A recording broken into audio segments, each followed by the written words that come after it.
All right, so again, we're working through some issues here, some electrical issues or just some issues with the instructor too.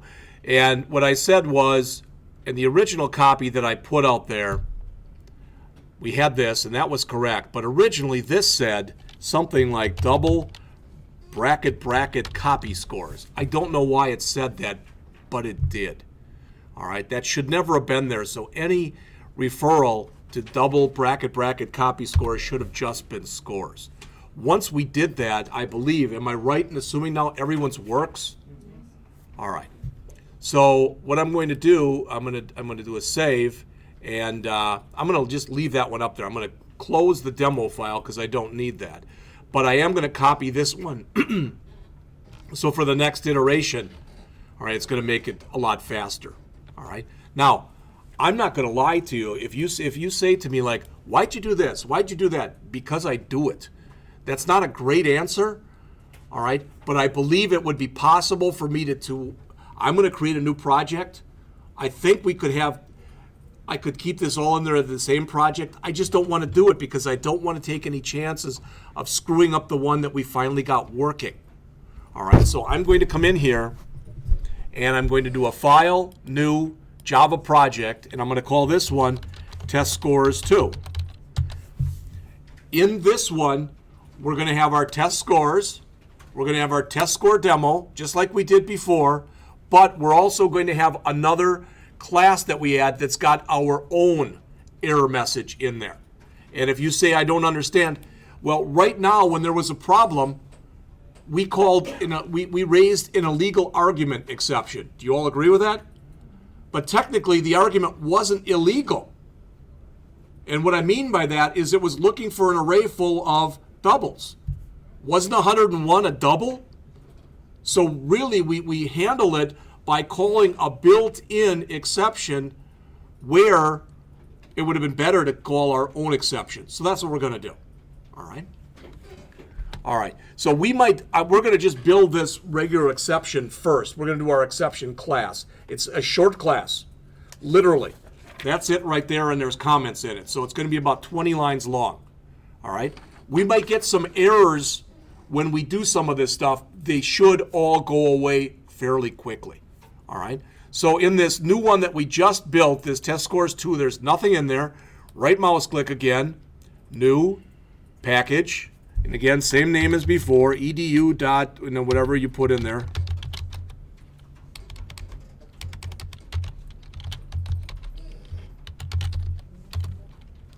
And then in the package, right mouse click, new, and class. And again, that one is going to be the one that we call test scores 2.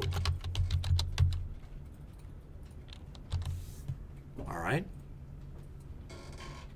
So we've got, and actually, there's no reason we can't call that test scores, right? Because it lives in a different folder. So we can call it test scores just like we did before. All right. And no main. So we've got this. All right. Now, we're going to be able to combine or bring in just about everything we had in the test scores. I was going to do the other one first. We'll do this one first. That's fine. So from the original test scores that we had, for right now, all right, I'm just going to grab everything and drag it in. We're going to end up changing some of the stuff that's in there, but I'm just going to grab all of it and copy it from my old test scores to my new test scores. So I copied everything in, basically. Okay? And we're going to have to make changes to that because, again, we don't want to do this anymore. Does this now make sense to people? We don't want to do that line in blue. We want to write our own exception and call that one. Because our own exception, you guys have talked about the get message, we want to make sure that we write a message that's got a name that's indicative of what the problem was, and it has our own message to it. All right? So I'm going to immediately come in here, right mouse click on my package name, do another new and another class, and this one I'm going to call invalid test score. Now, and really, I didn't do this. I put in invalid test score like that, and I hit enter. And it's fine. The program works. Java recommends that anytime you create your own exception, that at the end of your exception you put the word exception. I didn't do that, but it's considered better programming practice, instead of calling it invalid test score, to actually call it invalid test score exception. See the difference? All right, and I didn't do that on the copy that I have, but that's considered much better, because what you end up doing in here, please look on the screen, we immediately say this: extends exception.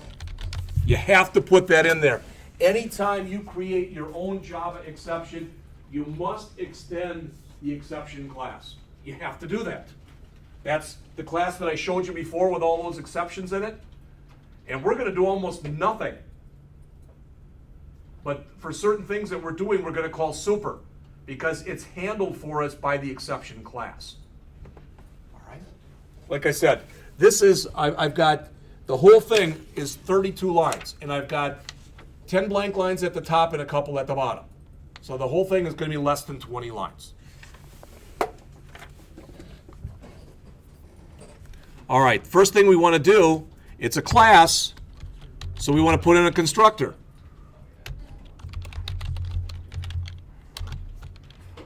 No, taking no chances here.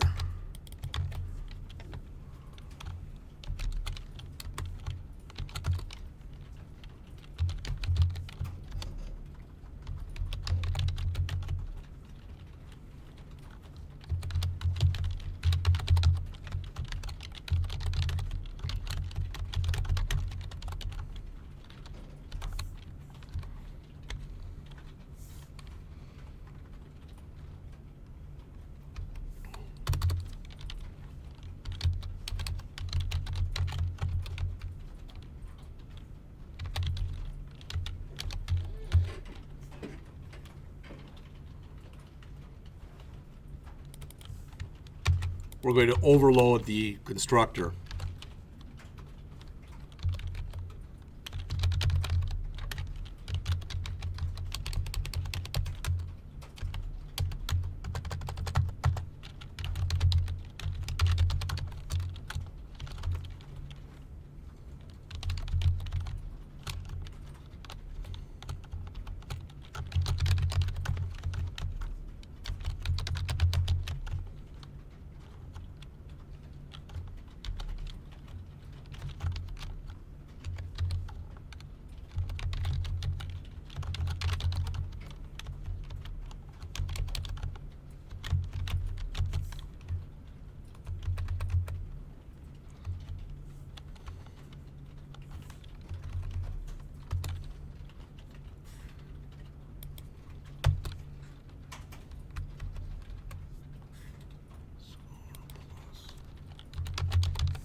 I'll double check, but to my knowledge, that's it. That's everything.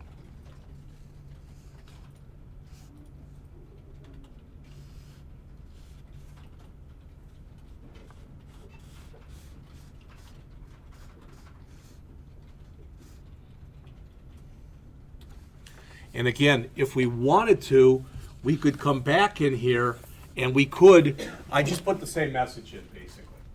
All right. But we could put a more standardized type of message in. All right. The way that you're going to learn this stuff, it's like I said yesterday, you're going to learn by doing it. So when you write your own for the homework, play with it a little bit, or go out and Google it and just take a look at it.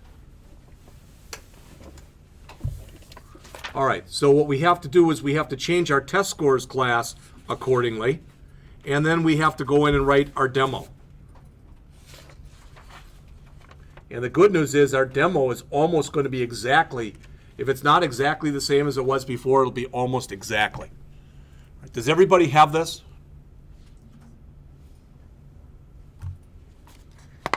All right. So I'm going to go back then. A good idea would be to save this if you haven't done so. So I'm going to save mine. And then I'm going to go back to the other test scores that's right here. I'm going to close the old one, and this is my new one. I'm first going to save that, and I'm going to start making changes to it. All right. So private double scores, good. Constructor scores, that's good. Okay. Here's the thing. Right now, we're not going to throw this anymore, correct? We're going to now throw invalid test score exception.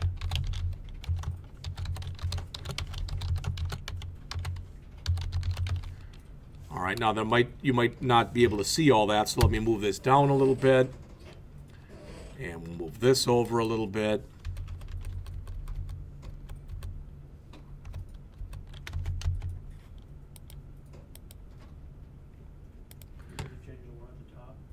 Yep, thank you. Only if I want it to work. How's that?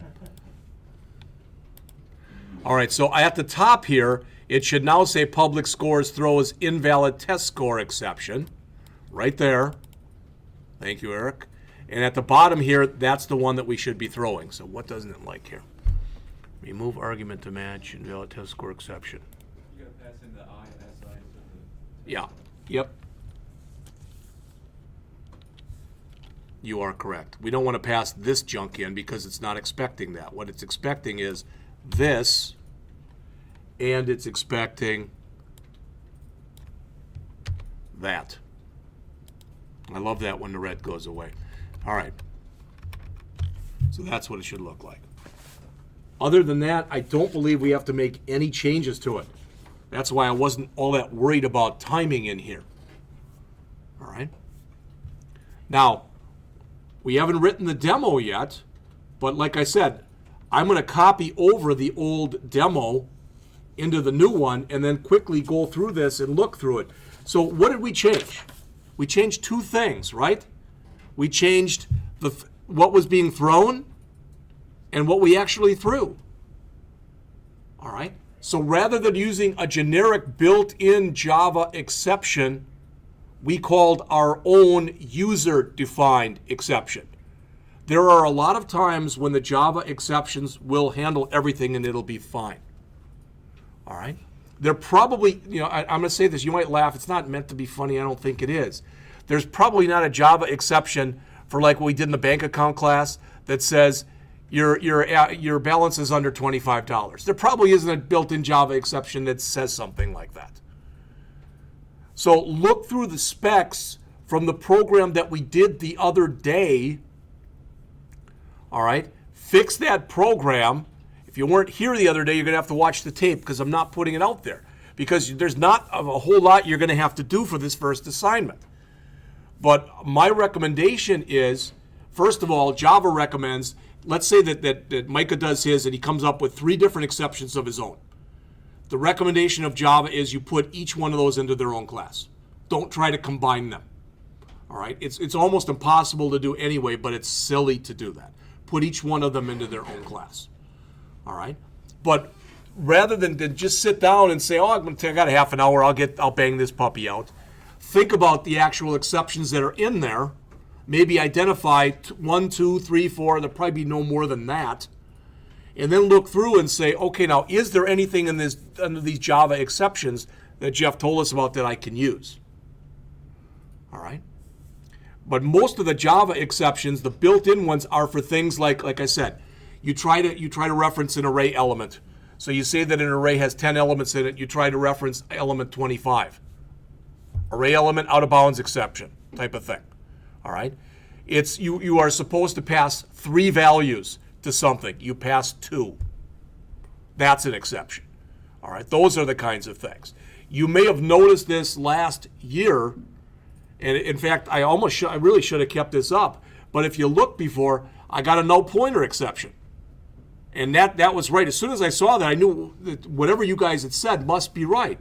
The null pointer exception meant I was trying to do something with something I had declared, but I had not initialized. If in Java, if you declare something, it depends on where you declare it, and I think you know that, but if you declare something, and it was in here, we had never given it a value. So its value automatically becomes null. So when you get a null pointer exception, when you run your program, that means somewhere you're trying to utilize a variable that you've defined in the program, all right, and that variable was not initialized. And I love that because I almost inevitably once a semester, or maybe it'll happen this year, maybe it won't, but somebody will say to me, I've got this thing I can't figure out. I'm getting all this red stuff, and I see there's a bunch of exceptions, and we went over exceptions, but it can't be in my code. Well, I'm telling you the truth, it's probably not in Java's code. You know, even if it's flagging something in Java, an exception someplace, it's because of something that you've done wrong in your code. All right, so that one, like I said, should be done, so I can go and save that. And then I'm going to again right mouse click on here, choose new, choose class, and this is going to be our demo. So again, test scores demo. And you know what? I'm not even going to copy a main in. I'm just going to do a test scores demo. Then I'm going to go back to the old test scores demo that we had, which was up here, and I'm going to grab everything that was in it, everything, other than the package line, and I could have grabbed that too, and I'm going to copy it in. All right. Now is where, as they say, the rubber meets the road. I'll see if I have to make any changes. So I'm going to do a run and see if I get any errors. All right. Oh, I didn't save all of my files. Oh, it doesn't like something in here. Let's see. I don't want to be catching an illegal argument exception. I want to be catching the other one that we put in. So you're going to have to change that one, and you're going to have to change that one to invalid test score exception. All right? So that's what we're going to catch. Invalid test score exception. That's one problem.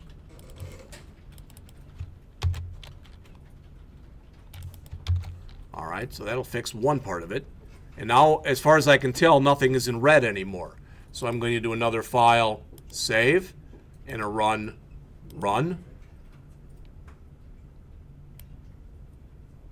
And lo and behold. Now, I probably should have changed those messages in there so you could have told the difference between the two. But what I wanted you to get out of the chapter today was the difference between creating your own exception and calling it from Java, all right, and having Java, you know, having a Java exception, a built-in Java exception called, all right. Now, we were actually forcing these exceptions to be thrown, okay?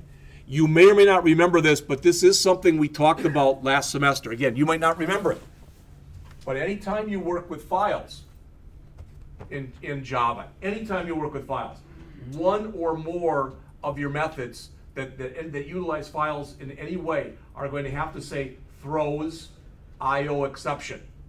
You have to put that in there because you're working with a file, so that means whether it's input or output, it's possible the file won't be there, you won't have the permissions, you gave it the wrong name, somehow something was screwed up.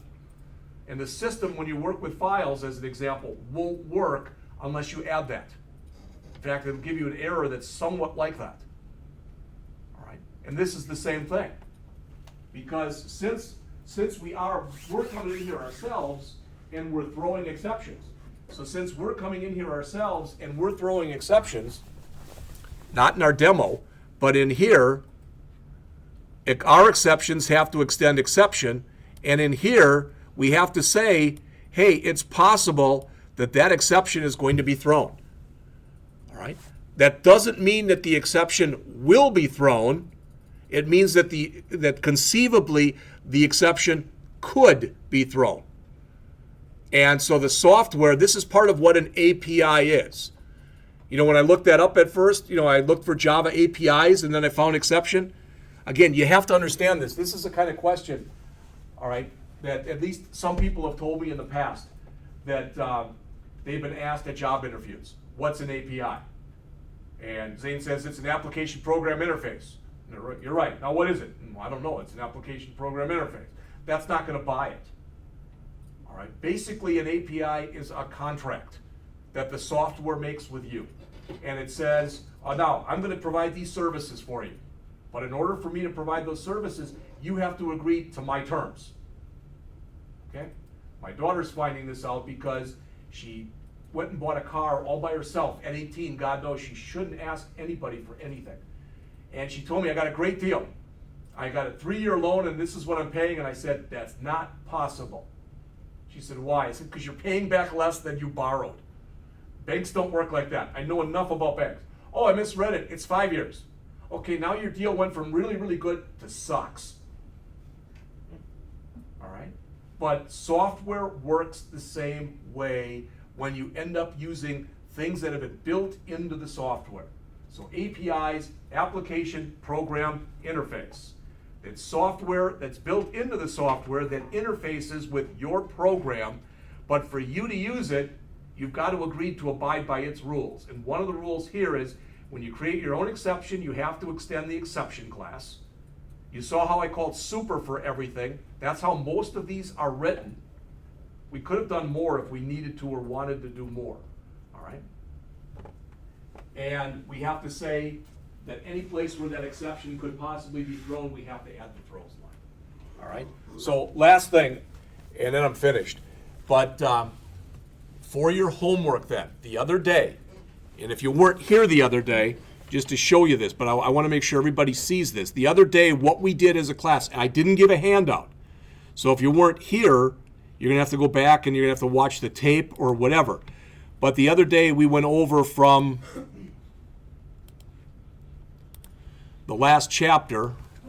What? 18.